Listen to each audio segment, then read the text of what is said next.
El Señor esté con ustedes. Y con tu espíritu. Lectura del Santo Evangelio según San Mateo.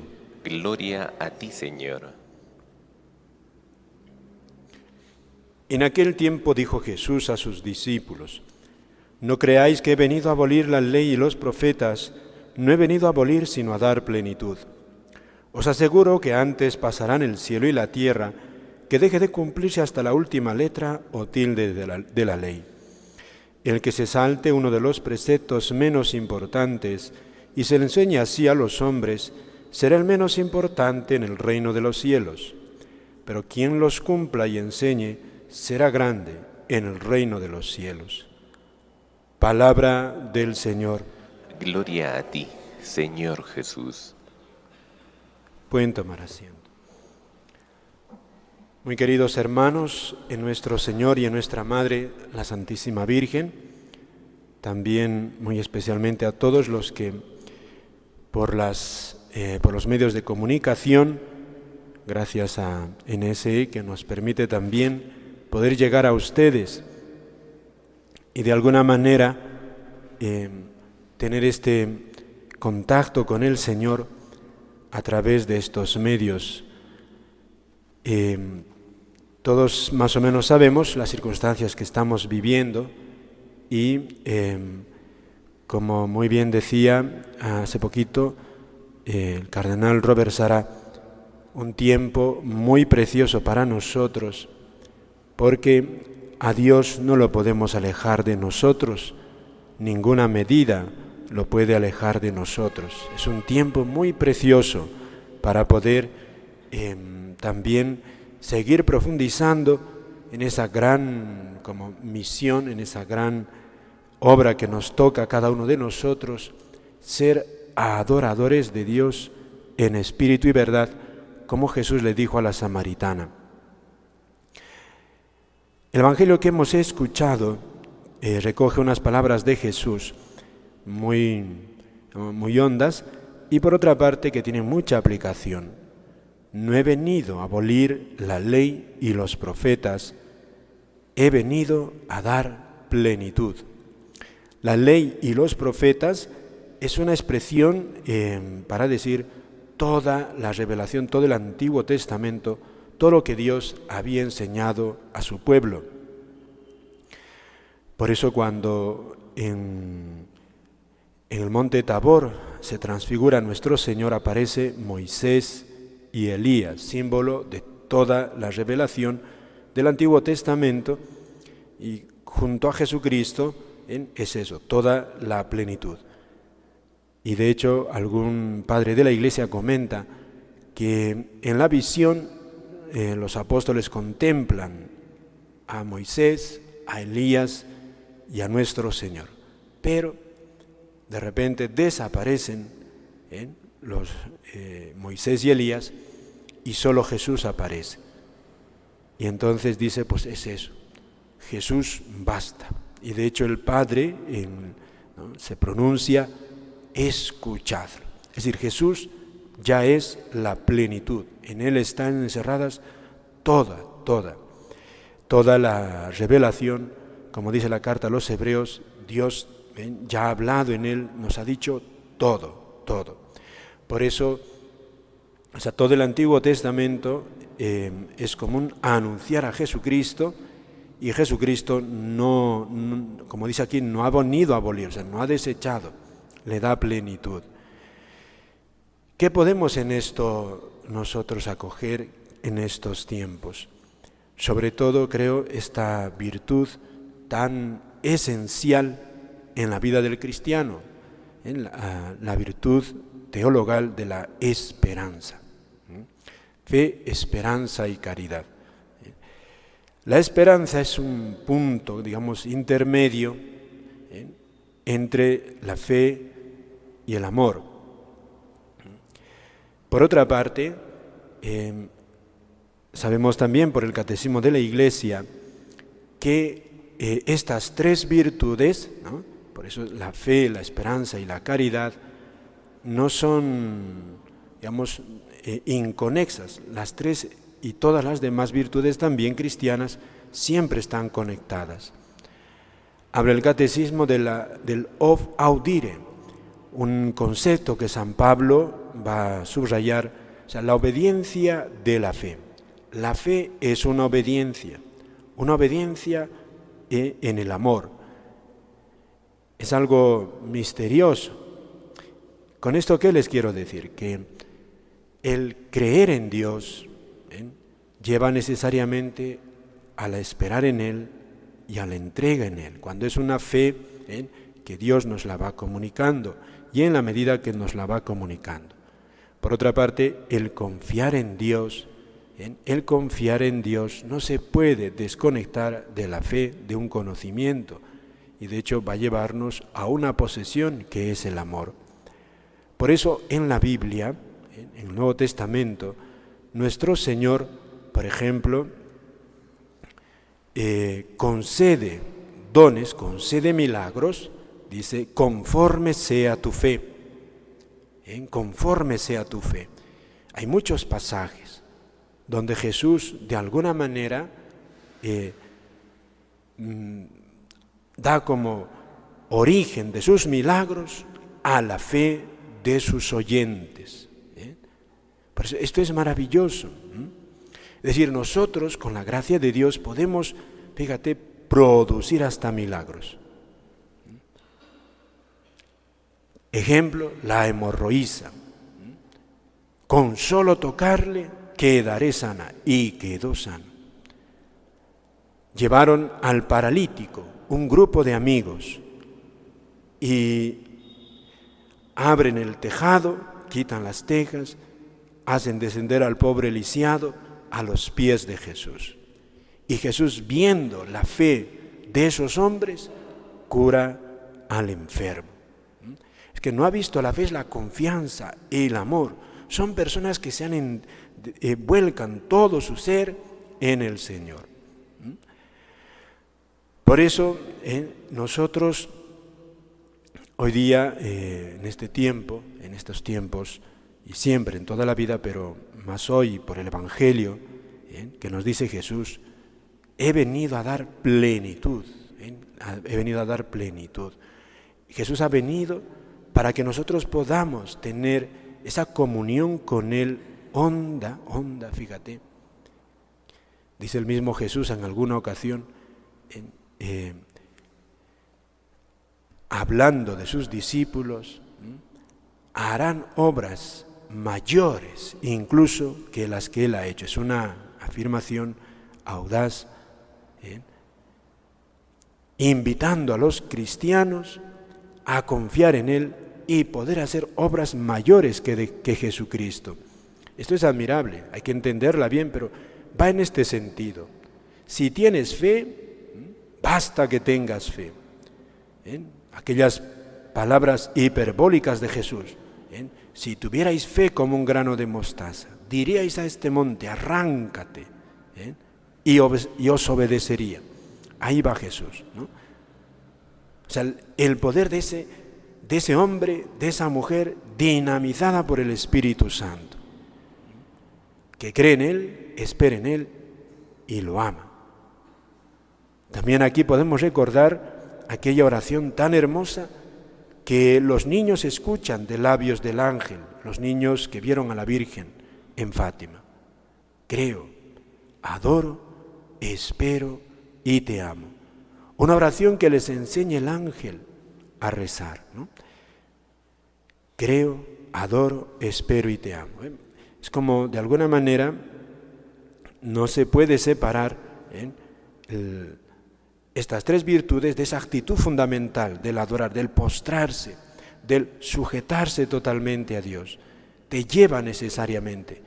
Estos niños lo viven en una experiencia íntima, mística, ¿no? Que es muy particular. Pero nos enseña, con esta luz más grande, nos enseña a nosotros cómo vivirla. Por eso nosotros no podemos vivir el creer en Dios, un creer en Dios frío que no nos lleve a la esperanza que no desemboque en la caridad. No podemos vivirla. O al revés, no podemos vivir una caridad sin un creer que pase por un esperar. Quisiera ya de alguna manera terminar, no sé si les he complicado, pero Jesús nos dice, he venido no a abolir, sino a dar plenitud. Esto lo vemos nosotros en todos estos 2000 años de historia, esa lista interminable de hijos predilectos de la Iglesia, los santos, cómo han podido creer, esperar, amar y adorar al Señor, con tantos matices. Es la fuerza del Espíritu Santo, esa plenitud que nos ha traído el Señor, esa plenitud que nos acompaña, está aquí presente en la Eucaristía, está en su Madre. Tenemos una constelación inmensa, inmensa, que nos enseñan, santos incluso de ahora. Por eso yo quisiera invitarles en estos días a avivar ese espíritu de confianza en Dios. Y para eso, para tener esa confianza, se requiere esa fe, ese conocer a Dios. Popularmente decimos, ojos que no ven, corazón que no siente. No voy a amar si no espero, y no voy a esperar si no conozco. Por eso, elemental, ¿no? Ahora en este tiempo, incluso para nosotros tan propicio que puede ser como unos ejercicios espirituales, darse un tiempo a la oración, conocer a Dios, conocerle a Él, con ese conocimiento sápido, sapiencial, gustoso que da la oración, que te lleva a ese amor. Traía aquí un pequeño texto del cardenal Robert Sarah en este hermoso libro, Se hace tarde y anochece, cuando el cardenal nos pregunta, ¿no? ¿Os da miedo? O sea, tenemos miedo quizá de las circunstancias que nos rodean, y entonces él, recogiendo el testimonio de un padre, de un sacerdote, un escritor espiritual, cita esta explicación, ¿no? La certeza del creyente no procede de lo que sabe o de lo que ve, sino de lo que siente y ve aquel en quien confía. Me fío de Dios por la claridad que hay en Él y no por la claridad que hay en mí. Puedo estar ciego en lo tocante a la salvación, pero a mi fe no le preocupa, porque se apoya sobre la absoluta sabiduría de Dios. De ahí la seguridad, el descanso del corazón y el coraje intelectual que experimenta el creyente. Está seguro de poseer la verdad porque sabe que le da la mano a quien es la verdad misma. Una hermosa explicación de esta gran virtud, la confianza, la esperanza en Dios. No me fío de mí, de mis conocimientos, de mi sentir, sino, dice aquí qué precioso, de aquel en quien yo confío. Por eso, este es un trabajo para nosotros y al tiempo un don. Quizá con un cuentito lo vamos a entender. Es la historia de aquel niño que está viajando en un barco y de repente empieza a ponerse el tiempo muy mal y todos los pasajeros se angustian porque el mar se ha embravecido. Y sin embargo, este pequeño está en un sitio, ¿bien?, y parece que no le importa o no se asusta de todo lo que está pasando. Y se le ve jugando lo más tranquilo, y de repente algún pasajero angustiado le pregunta: pero niño, ¿no te das cuenta de lo que está pasando? ¿No te preocupas? ¿No tienes miedo? Y el niño responde: no tengo miedo. ¿Pero y por qué? Porque el capitán de este barco es mi papá. Todos sabemos la experiencia que tenemos, los niños, que tienen los niños, junto a sus padres. Una experiencia riquísima, riquísima. Esto es a lo que nos invita el cardenal. Esto es también, queridos hermanos, que nosotros podemos escuchar de labios del Señor aquí. Él no viene a abolir la ley y los profetas, viene a dar la plenitud. ¿Cuál es la plenitud? Él está aquí. Esa es la plenitud de la revelación. Dios en medio de nosotros. Por eso, ya eso es un don y por otra parte, una tarea para nosotros. A ese Dios presente que pueda llegar hasta aquí y podamos tenerlo, esa experiencia honda de que está en medio de nosotros. Esa alegría que inunda a los grandes hijos de la Iglesia que son los santos. ¿Cómo podemos hacerlo posible? Fundamentalmente por medio de la oración.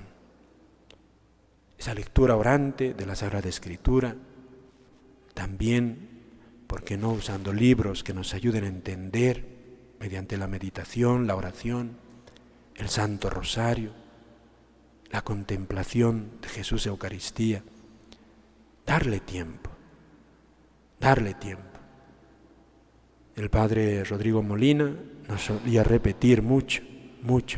Se requiere largos tiempos de trato en amor con Dios, de estar junto al Señor, de leer con sosiego la palabra de Dios, de leer con sosiego estos mensajes de hombres así que nos hablan, para que ese Dios, que lo voy entendiendo aquí, que eso es fácil de entenderlo más o menos, pueda llegar hasta aquí. El paso de aquí lo da la gracia por medio de la oración. La plenitud, Dios presente entre nosotros. Qué alegría, queridos hermanos, que vayamos experimentando, como en el cuentito, esa paz, esa seguridad, esa serenidad en medio de las dificultades, como ese niño que se sabe guiado por su Padre. Que la Virgen Santísima, queridos hermanos, en estos días nos dé hambre de orar, darnos un tiempo en la familia para rezar el rosario, para que esa presencia de Dios se haga palpable también en nosotros. Pidámoselo a ella, que nos dé ese espíritu de fe, de adoración, de confianza y de amor a Dios. Para eso es nuestra Madre. Ella nos ha dicho: supliquen con la oración del Santo Rosario. Es la oración que vale para todo. Es la oración de los humildes, es nuestra oración. Que así sea, queridos hermanos. Amén.